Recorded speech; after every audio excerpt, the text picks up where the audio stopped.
hakuna kitumbua kitamu kikiwa kinafanyiwa mambo haya matano.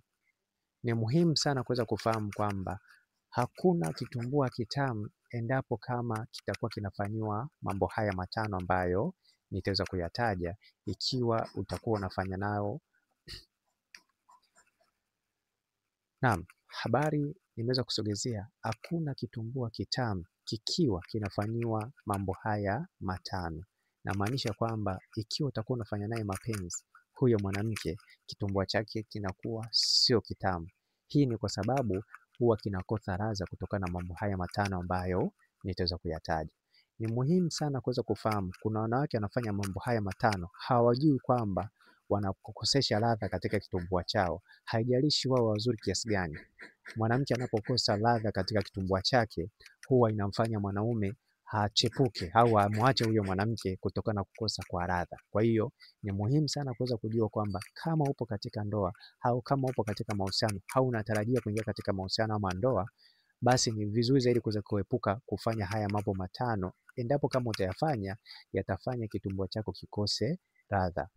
Jambo la kwanza ni kukata nyege kwa kutumia maji ya uvuguvugu mara kwa mara.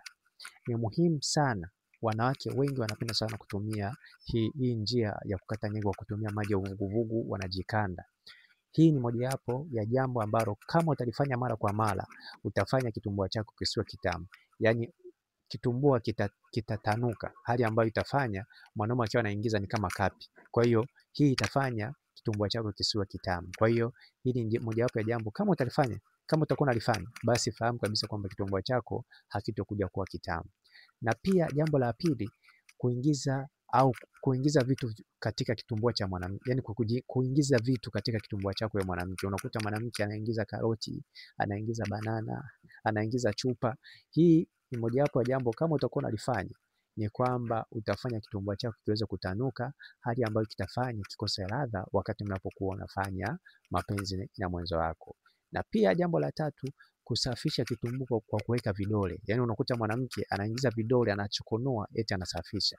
Hii ni mojawapo ya jambo kama utakuwa unalifanya, fahamu kabisa kwamba unakuwa unafanya kitumbua chako kiweze kutanuka, hali ambayo inafanya kukosa ladha wakati mnapokuwa mnafanya mapenzi. Kwa hiyo ni muhimu sana kuweza kufahamu hilo jambo kwamba endapo kama utakuwa unaingiza vitu yaani unaingiza vidole unasafisha kitumbua chako, fahamu kabisa kwamba hii pia ni mojawapo ambayo itafanya iwe sababu ya kitumbua kukosa ladha wakati unapokuwa unafanya mapenzi na mwenzo wako. Na pia jambo lingine, kuingiza vitu ambavyo vinaweza vikasababisha bakteria. Unakuta mtu